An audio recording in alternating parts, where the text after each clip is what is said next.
Hello and welcome. Our top focus is on Nigeria, which is facing a sharp rise in terrorist attacks, raising fears that jihadist groups are regaining strength and staging a comeback.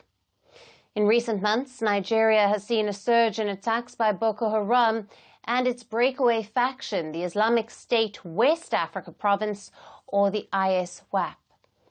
Now, operating in the northeastern part of the country, yesterday the ISWAP has claimed responsibility for an attack in the Borno state.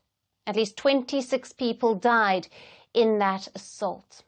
Over the weekend, 22 others were killed in insurgent raids in Adamawa and Borno states. Since January, multiple deadly attacks have claimed dozens of lives.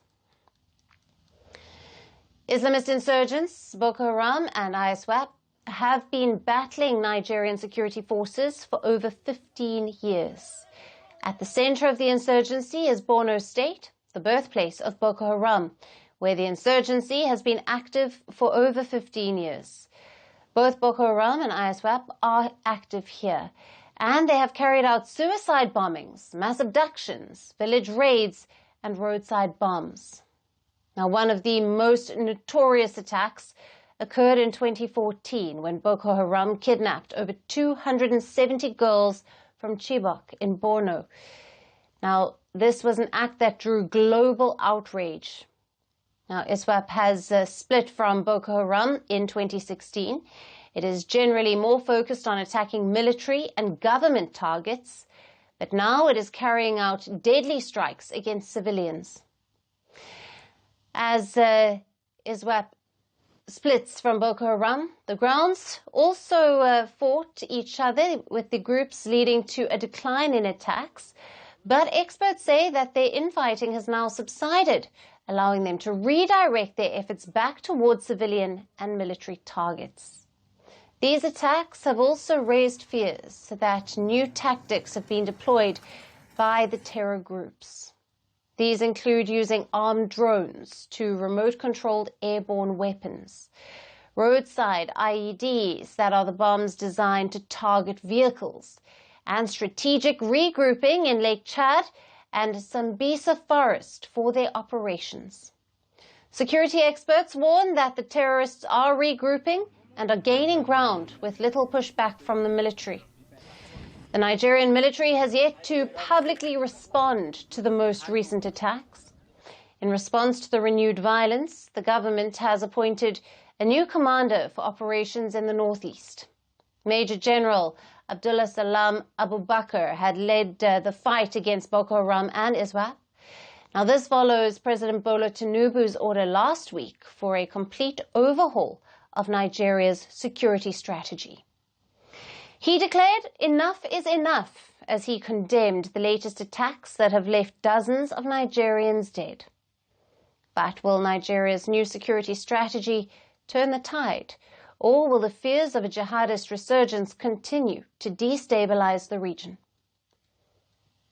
And for more on this, we have with us David Otto, security and political expert, who is joining us live from Abidjan, Ivory Coast. Thank you for being with us. Thank you for having me. Now, what strategic or tactical shifts have you observed in these operations by the terror groups, particularly with their reported use of armed drones and IEDs? And how does this reflect a broader trend of jihadist insurgencies globally? Well, in terms of what is going on in northern part of Nigeria with specifically Boko Haram and its splinter faction, the so-called Islamic State of West Africa Province, ISWAP, is that, the group changes its tactics depending on its capabilities. So during the 2009 up until 2015, Boko Haram carried out, attacks that involved hundreds of its militants, against the Nigerian military targets. As you rightly mentioned, they kidnapped, plus 200 girls, from Chibok, carried out, assault on the local population, hard and soft military. So that period is no longer repeatable because, of course, the group has declined in terms of its militants. A lot more than 2,000 Boko Haram members have surrendered as a result, of the Nigerian counterterrorism strategy. But what you see now, effectively, is that the group is deploying tactics that does not require personnel to be confronted by the Nigerian military forces. So the use of drones, means that they can carry out an attack from a distance. The planting of IED means that it's a surprise element. So from a tactical point, the group understands that it does not have the capabilities to confront the Nigerian military. From a strategic point, I think it does give them an element, of surprise, against the Nigerian army, against the population. But they also demonstrate that the group has become more or less, kind of, to put it very clearly, they are desperate, in terms of, trying to influence their, their presence, trying to make sure that they still have some successes in terms of, carrying out attacks. But from a strategic point, I think this is not a positive element, to the jihadists. I think it just shows that they are running out of capabilities against the Nigerian military. Sure. And how significant is the latest wave of violence in Adamawa and Borno states in the context of Nigeria's long-running fight against jihadist groups? And does it indicate a failure or a gap in current security and intelligence measures? Every time that there is a successful attack, be it using drones or IEDs, or attacks against military personnel or against the civilian population, it does expose a gap, from a counter-terrorism point of view. The Nigerian government has reacted, and said, enough is enough, as you quoted the president. And he's also done that by appointing perhaps, a new theater command. Now, this is something that the army does very regularly.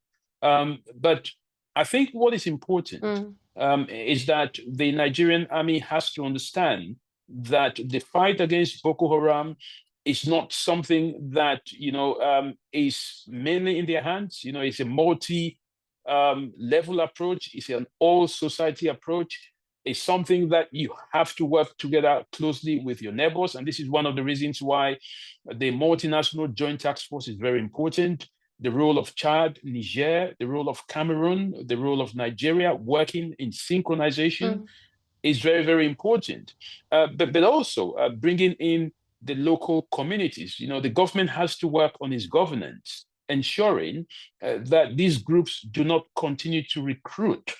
They don't continue to have the capacity to impact, a lot of pain on the local population. So there is a lot of work that the Nigerian government needs to do.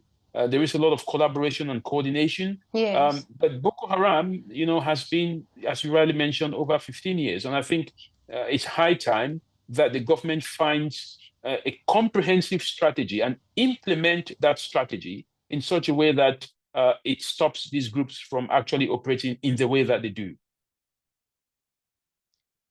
Right. And David, further on that, in your view, what immediate and long-term measures should the Nigerian government and its regional partners consider to prevent a full-scale resurgence of jihadist violence in the northeast, particularly in terms of protecting civilian populations and key infrastructure?